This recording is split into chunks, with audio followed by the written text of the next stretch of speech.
My final video of 2021. Weird to think about. I mean, I'll give myself at least a little bit of credit. I feel like my output this year was better than last year. I don't know.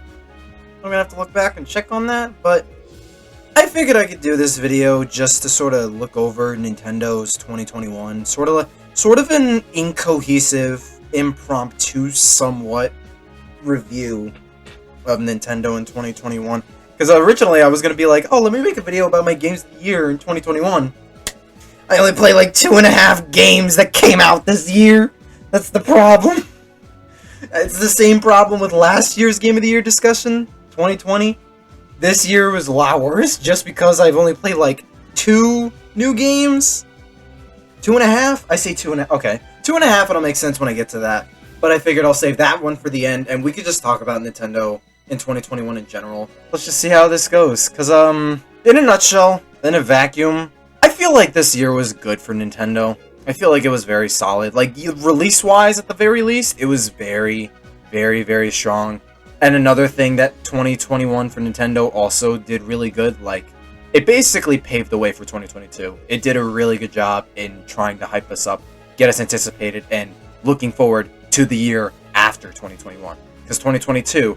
they revealed, well, this past year for 2022, they revealed, oh, we have some Breath of the Wild gameplay to show off. Oh, it's coming out next year in 2022. Here's some Bayonetta 3, the highly anticipated new Bayo game coming out. Oh, here's a new Mario plus Rabbids game. That's a sequel to the first game that came out in 2017. That's coming out in 2022 as well. Here's a new Kirby game. The first 3D game in the series for the longest time. Here's a cool new RPG that's coming out next year. Also, here's a Pokemon game you guys are gonna get within the first month of next year. Like, I've said all this in my recent upload. What was it? High hopes for Nintendo's 2022. Predicting and wish listing Nintendo's 2022. Like, they just did a really good job in paving the way and getting us looking forward to 2022. Not just them paving the way of releasing good games for the current year that they're in. No, they're like carrying that momentum over into the next year, basically. Which is always really good to see, and it makes me really excited for 2022. And looking back at this past year, like, I said this in the previous video too, I feel like this year is comparable to 2019 in a lot of aspects. Like, there's just a lot of really, really solid releases, like, really good games. Not like huge, massive, like, blowout, like, oh, big ass brand new Zelda or Mario or whatever. Like, there was still a really good chunk of like good lesser games or ports or remakes released. There were a couple really, really, really big ones in their own right, don't get me wrong. But like, you guys know what I mean. They're not going to make as big of a splash as like the new Animal Crossing, the new Splatoon, the new Mario or Zelda. Oh, Splatoon 3, that's another one coming out next year, I forgot. It's like, that's going to be another big one for next year. But back to this year, like, what did we get this past year? Super Mario 3D World plus Bowser's Fury. It's like, it's a really good Wii U game, ported to the Switch, it got quality of life enhancement stuff, but then a whole brand new side campaign that a lot of people near universally praised to hell and back, as if it was an entire brand new 3D Mario game. I mean, it kind of is, but it's a lot more condensed. There was Monster Hunter Rise that came out during the summer. That was also a really anticipated game. Monster Hunter is getting bigger and bigger as years go by. New Pokemon Snap, long-awaited sub-series of Pokemon that never got a sequel. Over 20 years, it finally got one, and a lot of people seem to really like it. It was like a really good spin-off, really good like side Pokemon game that a lot of people tend to enjoy. We have Pokemon remakes, which there's a lot of mixed feedback and reception and opinions regarding Brilliant Diamond Shining Pearl that I can understand and sympathize. At that same time, though, it's a Pokemon game. Though, regardless of how good or bad you're gonna make a Pokemon game on a system as lucrative as the Switch, it's gonna sell well. Brilliant Diamond Shining Pearl, they're selling really well. And there's still plenty of people that enjoy Brilliant Diamond Shining Pearl as is anyway, so it's still a plus in that aspect for both Nintendo and Pokemon Company and Game Freak. Even if Game Freak didn't make those games. But going back to the rest of the year, Shin Megami Tensei 5, solid, really good RPG that came out last November. Again, I mentioned this is incohesive. I'm practically going all over the place with all these releases. Mario Golf Super Rush that came out this past summer. That game just came and went, I'm gonna be honest. I mean, a lot of people who played it, they seem to generally like it or think it was a fun time. But this also could be a byproduct of Mario Golf being, I'm assuming, the least popular sports Mario spin-off series compared to tennis or Strikers or baseball. Even Strikers or baseball, I feel like, are more popular because, like, with Mario Tennis Aces, it sold better, and it had updates for an extra year after it launched. Golf Super Rush just got its last update, which it looked cool, don't get me wrong, and Mario Golf Super Rush seems like an okay game, but, like, no one kept talking about it, and whenever it got updates, barely anyone were talking about the update it got. It just kind of came and went, to my opinion. It's still received well, still a Mario spin-off series, still a Mario Sports spin-off game that we got. Also, another really good one, Mario Party Superstars. That's technically a glorified remake, because it remade a lot of minigames and past boards from the N64 games in particular, but this is the most well-received Mario Party since Mario Party 8. You cannot convince me otherwise. So many people adore Mario Party Superstars because it reuses the same N64 boards, but the N64 boards, for the most part, are really well designed. A lot of the minigames throughout the whole series, I mean, Mario Party tends to have really good minigames throughout every single game it has, so that was basically a given. The online, weirdly enough, really, really good. I don't know why Mario Party is the one game they managed to strike really good online play outside of any of their other games. See, that makes me happy because Mario Party does deserve really good online, and Mario Party is like one of those like really popular Nintendo first-party multiplayer games. At that same time, though, it's just Mario Party. It is just Mario Party that has like standout, amazing online. I'm not talking like, oh, it's bearable. It's like kind of shoddy, but you could kind of make it work like Mario Kart 8 or Splatoon or ARMS. No. Mario Party Superstars Online is really good. It's like good. I mean, like, it actually works the way it's supposed to. And when you disconnect and when it lags, it doesn't come at the hindrance of everyone else involved in the room. At worst, it's like a small hindrance because, like, oh, you gotta get the other people back. But the game still continues. You can still save data. I'm probably going on a lot longer about Mario Party Superstars than I probably should. I could save that for its own video all on its own later on. But you get what I mean. Like, that said, though, Mario Party Superstars, genuinely good Mario game that came out this past year. Good spinoff. WarioWare Get It Together. Really good WarioWare game. Really fun. That kind of came and went too, but like, I don't think WarioWare is that much of a talked about series because of how many games WarioWare gets so often. And a lot of them are good. A lot of them definitely are good. I'm not too sure. I'm not too sure where all the press and like talk of WarioWare went. But I'm guessing that's par for the course. Because like I said earlier, it's like these are smaller titles, smaller releases that's like, oh, it's like the next new Mario Party is big, but like it's not going to make the same numbers or talk as like the next big 3D Mario, the next big 2D Mario if it's like that big. I think Mario Maker 2 made a bigger buzz, or like the next big Zelda. Oh yeah, Skyward Sword HD, I almost forgot about that. It's another Zelda HD port of a game, but Skyward Sword surprisingly had a lot more quality of life changes to the HD Switch version that made it better than the original release. I do gotta give Nintendo props for that. Skyward Sword, though, they actually added plenty of quality of life stuff to make the game better than it originally was back on the Wii. There was also Smash stuff that came out this year, too. Well, DLC. I did this with the last 2020, like last year's discussion with, like, generally reviewing the games that came out. I talked about the DLC last year for Smash. I'll do it for this year, too. Same number of characters. Well, actually, technically, we got one more extra. Pyra Mythra, we got them around February. Safe Nintendo pick. They were good, solid picks. Xenoblade 2 deserves a new character. I think they fit the roster just fine. A lot of people like their playstyle, or at least they did upon release. I mean, a lot of Smash characters, you tend to garner a decent chunk of people who are like, oh, they're so lame. Why do people pick them? They're so boring, or they're so OP. Literally, so many characters in Ultimate get that kind of backlash. Pyra Mythra, though, good additions. Kazuya, that legacy, like, fighting game pick. Tekken, biggest fighting game for the longest time. Kazuya's cool. Really cool pick. Really cool character. Damn, he's got a lot of inputs and combos, so you're not gonna catch me playing him. I do like his aesthetic. I do like his design. I like how his moves look, how they feel when you land them too. Kazuya's cool. He's just cool. I don't play Tekken, but Kazuya's cool. And the one, like, crazy dream character pick, like Banjo, like K. Rool, like Ridley, it's Sora from Kingdom Hearts. The final character. Literally, I've expressed this when they announced him. He genuinely was the perfect way to end the Ultimate Smash Games DLC. He was one of the most popular characters requested for Smash Brothers. Sakurai confirmed that with the ballot. He looks really cool. He has all of his skins from the various Kingdom Hearts games as well. His stage is awesome. Like, his reveal wasn't anything too flashy. Like, the reveal itself is carried with the weight that he was the most popular, but like, I still think it works so freaking well just because of that alone. Because Sora is a really cool pick. Again, I like the way he plays. I'm kind of a fan of how he plays, even though it's like he's also kind of like really slow in the air, kind of campy as well. Sora was a really good pick in my opinion. He was a very good pick. And what I played 4 characters before Sora, and I'm like, oh, I kind of want to pick him up. SMT, you're literally going back into character crisis mode, playing Mario, Palu, K. Rool, Min Min, and now Sora. What are you doing, Chief? But yeah, no, Fighters Pass 2, the second half of this past year, still very good. Just like the first half of Fighters Pass 2, I thought it was very strong. Honestly, all of Fighters Pass 2, in my opinion, was very, very good. Even with Min Min. Yes, I like Min Min, I like ARMS. Steve, it's Minecraft, it's big. How much tech this character has, that's cool. Sephiroth, the epitome of cool. The epitome of a cool villain. Pyre and Myth are solid. Kazi is cool. Sora's cool, and a popular pick.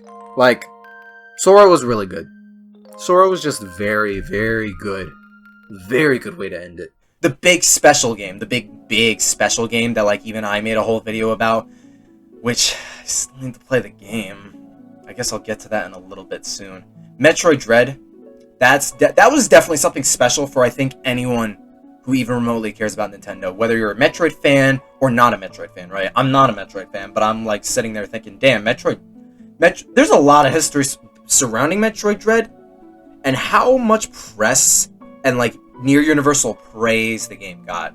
Not just being the next new 2D Metroid in such a long ass time that isn't a remake, but also like delivering on a lot of what 2D Metroid set as a foundation for Metroidvanias, and being better than ever for like any 2D Metroid game since the last one. The fact it got nominated for Game of the Year, and it won Best Action Game, I think it was Best Action Game. A lot of people love this game. It got a lot of people into Metroid. Metroid Dread literally raked in so many brand new people into the series. Like, Metroid Dread has done so much favors, so many good things for Metroid as a brand, as a series. And I do think that is really something special. Because, like, that isn't something that happens very often. Nintendo reviving this old IP that's been, like, dormant for a long time. Metroid Samus Returns was a game, and a really good game that came out. But, like, Metroid barely had anything for like a decade since Other M, and Other M was not a well-received game at all. And then the only other game that came out was this spin-off handheld game on the 3DS that basically it had almost nothing to do with the core franchise and was a complete departure from what everyone wanted from a Metroid experience. But then Dread comes along. It's a concept that has been around since 2005 that they just scrapped and they decided to bring back. That does not happen often. A dormant series Nintendo just leaves to not do anything with, and then they decide to bring back. That doesn't happen often either. And then something like that, doing as well as it did, being as big and successful as praised, as well acclaimed as Dread was, that is really special. That is really cool to see Metroid get that much limelight for this year. This was Metroid's year. I am convinced this was Metroid's year. Because Dread, for a lot of people, was a really good experience, and something a lot of people are still replaying and trying to get more people into over and over. Dread was just a really good time for a lot of people. And like I listed off a lot of these games. You had several Mario games here and there, a WarioWare, a Pokemon spinoff that a lot of people really wanted, and a remake mainline Pokemon game, Zelda HD remake, a brand new Metroid, Monster Hunter, Shin Megami, several third parties. Like, that's still a really solid year in my opinion, especially when a lot of these games I listed off were very well received and a lot of people genuinely enjoyed and really thought were really good additions and releases for the system this year, and for the company itself. I was talking Mario Parties online earlier, and that reminded me of the Nintendo Switch's online. Okay, and now that's reminding me of all the controversy Nintendo had last year. There was a lot of stuff Nintendo did in 2020 that made it look like they were just trying to piss off their fans, with like shutting down like Smash tourneys and like censoring them, and Splatoon fans too. Like, there was a lot of different stuff that happened throughout 2020. This year, though, there was a lot less compared to then, I would say. But I think the main big controversy, the main one, was Nintendo Switch's online expansion pack, because Basically everyone thinks it's too expensive, it's a ripoff, it doesn't add a lot of value to the service with how much more you're paying and what you're getting back for paying that same exact price, especially with the drip feed rate of releases they're putting on the service of games we don't even own. It's a whole thing I've went over. Nintendo Switch Online expansion pack, it did not sit well for multiple reasons with a lot of people. I'm hoping it gets better next year. I guess that's another underlying issue with Nintendo and their weird, really unsettling approaches with some of these. The controversies in 2020. There's the Joy-Con drift. That's another big one. They're still ignoring that. Other YouTubers have expressed this sort of thing, because of how many games they released, because of how much better the Switch was compared to the Wii U, how much better it sold, how the online was it wasn't the best, but it was still free. People didn't have to worry about paying money for not much functional online for a lot of their games. It still wasn't perfect. We didn't have much of a virtual console or legacy content library to pick and choose from, but beyond that, the Switch did a lot of stuff really well, and a lot of the stuff that it did do, it just gave a lot of people a really positively strong impression of Nintendo as a brand and company. And it feels like with each passing year, it feels like Nintendo's trying more and more just to see how much more of the goodwill they can just strain, choke, and just dry out as fast as they can. How much more of the goodwill can they really sap from their consumers with each of their really weird, really not good business decisions they're making? You know what I mean? And the expansion pack for Nintendo Switch Online, it's adding more to that attempt to souring that goodwill. The more they try, how much more can Nintendo get away with, right? How much more do you think we can just maybe we can add even more? We can make them pay out even more money for this online service, and we only add 5 Game Boy games for a whole year or something. I don't know. Nintendo Switch is a great system, and it's got a lot of cool games and plenty of cool stuff and features. But even when it's missing some, it's not shrouding Nintendo away from any criticism or genuine backlash they might deserve from whatever bad or backwards decisions they do, either regarding the console itself, any services and business decisions behind it, the games it has, or the company itself. That's something we always got to remember. Dog, these are companies. They're not your friends. They want your money. They want your money. They want to stay afloat. They want to remain a business. Their first priority is going to be getting your money. So that's the one thing we always got to remember. But despite me saying all of that, I feel like Nintendo's 2021 was a very solid year. It was a really good variety of both first-party and third-party games that a lot of people enjoyed. Plenty of genres, plenty of really good series and titles. Mario Party, WarioWare, Metroid, Zelda, Pokemon. Metroid in particular, especially, that really made this year for a lot of people. That also goes to show how big of a resurgence Metroid got from Dread as well. That's how big Dread was. And I guess I could use that as a segue into my games of the year discussion. Oh my god. I don't even know if I could call this a discussion. This is going to be really short. Dog, I listed so many 2021 games that came out for Switch. It's oh, that's really cool. GSFT, what games did you play? I played 2.5. Literally, it's just, the top 3 is barely, I would barely even argue it counts as a top 3 when I say that, dude. I'll get more into that when I discuss it, so here's the second half of this discussion. Not even second half, this is going to be shorter, probably. What's my third favorite game of this year? It's the goddamn Wii U port of Mario 3D World. What else can I pick beyond that, bro? See, if that's my number 3, you could definitely guess what the other 2 are going to be. Okay, you're going to guess one. I don't know if you're going to guess the other one that much. But, okay, Mario 3D World plus Bowser's Fury. To 3D World's credit, the Switch's version of 3D World, right? Better version than the Wii U original. It's faster. Better load times. Better usage of the stamps, in my opinion. You're playing a better version of Mario 3D World on the Switch than you would have on the Wii U. And 3D World's a great game. It's a great game. So, I would more so give this spot to Bowser's Fury, which even then, I'm really stretching it with that bronze statue. It's oh. So you're saying it wasn't that good? Okay. Short story. I played, at most a half hour of Bowser's Fury. And it wasn't even the beginning. When it came out, back in February, I was at a friend's house. I went to the bathroom. The 2 friends started it without me, and then I was just sitting there looking at it, going back to my phone, and then when they passed it to me, I'm playing it, and I'm like, wow, this is basically the Mario Odyssey DLC we never got. So I barely even scratched the surface with Bowser's Fury, even though that was like one of the biggest highlights for a lot of people this year. Like, okay, I guarantee you, if I sat down and played and finished Bowser's Fury from start to finish, that probably would have been my game of the year for 2021. Bowser's Fury alone, that probably would have been my game of the year for 2021 if I sat down and played it. But because I barely touched like a half hour of the game, I don't feel like it's right for me to put it any higher than number 3. And even then, it's only at number 3 just because it's the only like other game I played this year that I can think of at this moment off the top of my head that I did play that came out this year, right? So you could tell I'm really stretching it with the game of the year, my top 3 games of the year, only because I barely played much. I felt like I didn't play a lot in 2020. I played even less this year, bro. It's that bad. But Bowser's Fury, for the little I've played, I had a lot of fun with. 3D World, it's still a fun game. I'll give it to Bowser's Fury more than 3D World, if anything, just to make it more fair. One game I did play, though. Number 2, Silver. Silver Trophy. WarioWare, get it together. Yes, I played it. Played it at a friend's house. I got the game. Oh my god, I'm going all over the place. This is how you know this is an unscripted video. I've bought a lot of these games, too. I have the Diamond & Pearl remake just sitting behind me. I have Metroid Red right here. I have Mario Golf sitting on my shelf. I have I got Skyward Sword HD for Christmas.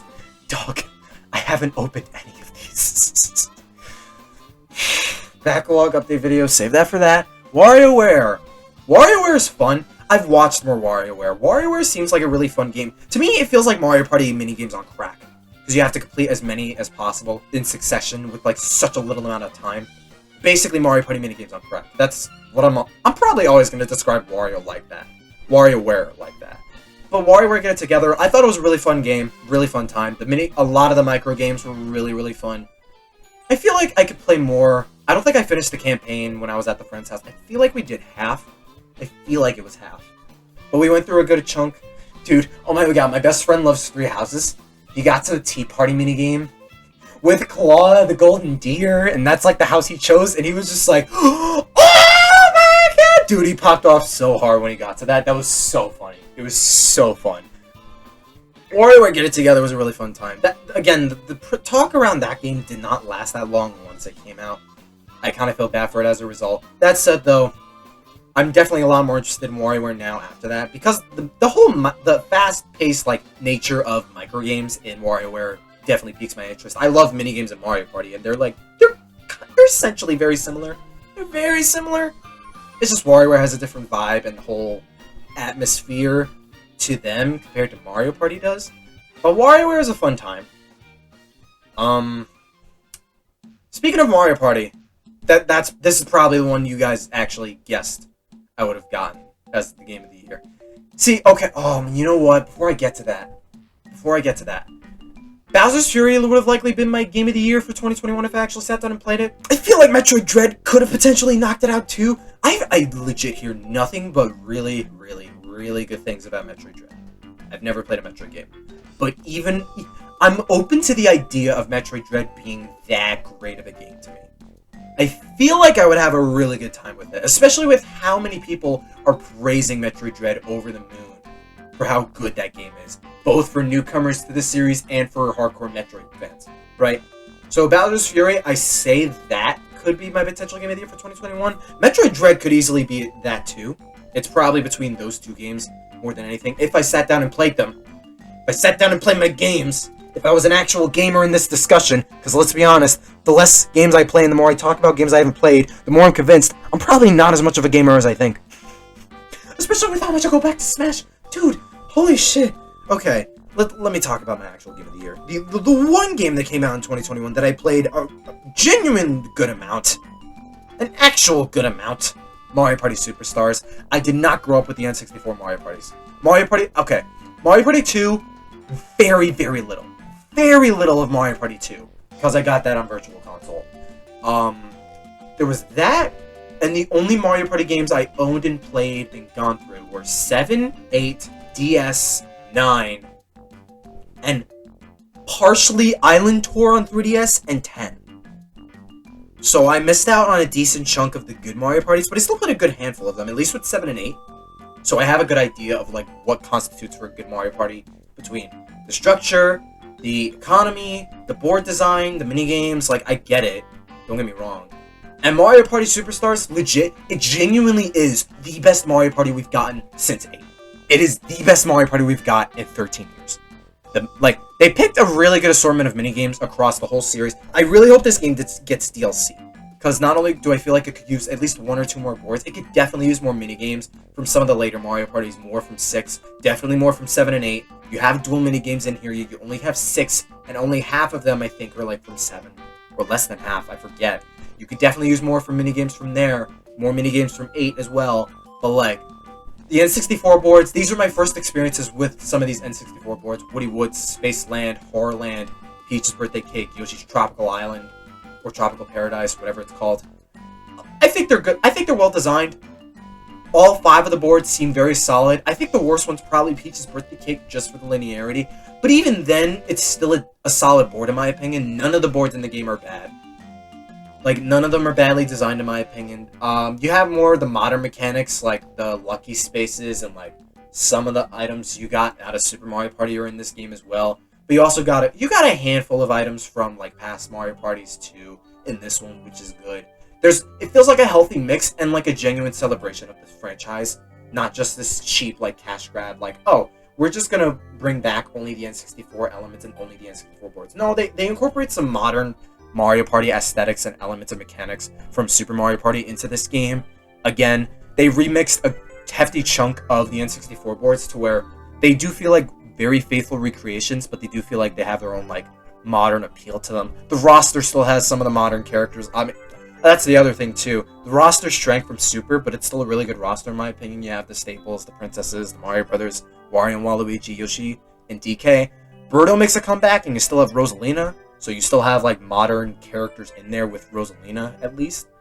And again, the minigames they picked from, a lot of them are very, very good. Some of the controversial ones, like the tug of war minigame and Castaways, and like the ones where you spin the control stick on your palm, because that's the most optimal strategy to winning those. Yet it like burned holes in people's hands as a result. Like they knew damn well what they were doing when they added those, and they just added a prompt that said, oh, don't use your palm. Like, I'm using my palm, bro! That's the best way to beat the minigames.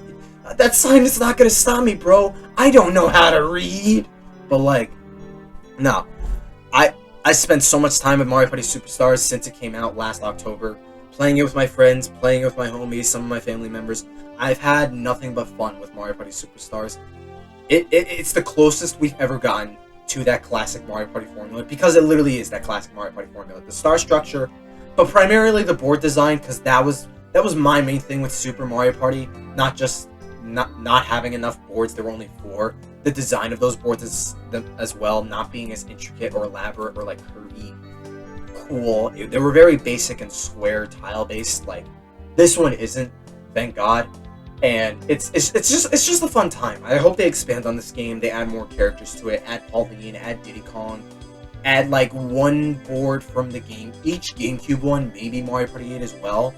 Like, and you could add like 5 to 10, maybe like a dozen-ish minigames with each board you add. Like, that would add a healthy amount of like life and longevity to this game. I wouldn't even mind if it was like paid DLC too, like $5 for like per map. Like, they could do that, dude. They would make so much money off of that, even if it's just like remaking old content. Just because, like, not only are these like very faithful recreations with their own like modern aesthetic and tweaks to them, they're still really well designed boards that Mario Party really hasn't seen much of since the Wii. You know what I mean?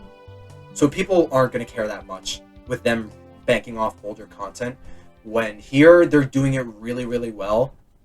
And it feels like a genuine celebration of the series. It doesn't feel like a cheap cash grab or like a nostalgia bait or anything. I mean, like, it is. Don't get me wrong. It is a nostalgia bait. At that same time, though, you don't get that sense when you're playing the game. It feels like a genuine celebration. I could probably make a whole video ripping apart Mario Party Superstars all on its own. I mean, I did with the trailer. It's like, oh, we're going back to this concept, but you're actually doing it right this time. Not like top 100 back on 3DS in 2017. Okay, Chief. But yeah, 2021 for Nintendo was very solid. Of the very little games I played this year, at least I could say Mario Party Superstars was a really fun time. Really glad about a lot of the selections of games we got this year, especially between the Mario games, WarioWare, New Pokemon Snap, and Metroid in particular. What was your guys' game of the year for 2021? Let me know down in the comments. Was it Metroid? Maybe it was Pokemon Brilliant Diamond Shining Pearl. Maybe WarioWare, maybe Mario Party, maybe Skyward Sword HD, I don't know. Talk about it. Hopefully I get this video out before midnight. It is 8:11 by the time I'm saying this sentence right now, so I have 4 hours. Yeah, I think I'll be able to upload this before the year ends. Thank you guys for watching this video. Thank you for sticking with my channel throughout 2022. 2021, wow. We gotta slow back. Go back a year, SMT. Thank you for sticking with my channel throughout 2021. I hope to be more consistent with uploads in 2022. I don't have a lot on my plate now. I still have some stuff on my plate, don't get me wrong, but I'm trying to make more time to do videos later on. Hopefully I become a full-time YouTuber in 2022. I have a few discussions I want to do before I get to an update video. When I make that update video, that's when you'll know. That's when you'll know I'm ready to kick into overdrive, like me doing this thing full-time. You'll see more content from me. I'll elaborate more on what kind of content I want to do for the channel in the future. In that update video, the backlog video will be like the first big note. It's like, oh, he's ready. Oh, he's ready. And then the update video to come after that, that's when you know, like, oh, he's ready. He's changing. He's upgrading. He's like rebranding, remodeling, I guess. You'll know with the backlog video and the update video. That's when you'll know shit's gonna change on this channel for the better. Hopefully for the better. Because I really want to make more time to do YouTube videos. But I feel like I have a lot of work ahead of me just to change some stuff around, rebrand, redo logos, redo outros. I gotta put a pin on myself right now. You'll see in the update video. You'll see. Stay safe. Have a wonderful, happy, and blessed new year. I really hope your 2022 becomes better than 2021. Because 2021 did not go well for a lot of people, especially towards the end. Wear a mask, stay hydrated, stay in Minmin, stay in Palutena, and stay, you could say it, okay, you can say it with me on 3. 1, 2, 3. Stay super. See, doesn't it feel good? It feels good when you say it. When you join me and you say super, doesn't it feel good? Feels kind of cheesy and corny, don't get me wrong, but it feels good, doesn't it? Huh? Yo, hey, 妹妹，嘿，我来呀！共和大哈哈呀！拉面，嘿，来面，来个面，共和再见呀！哈哈，拉面，下手面，谢谢。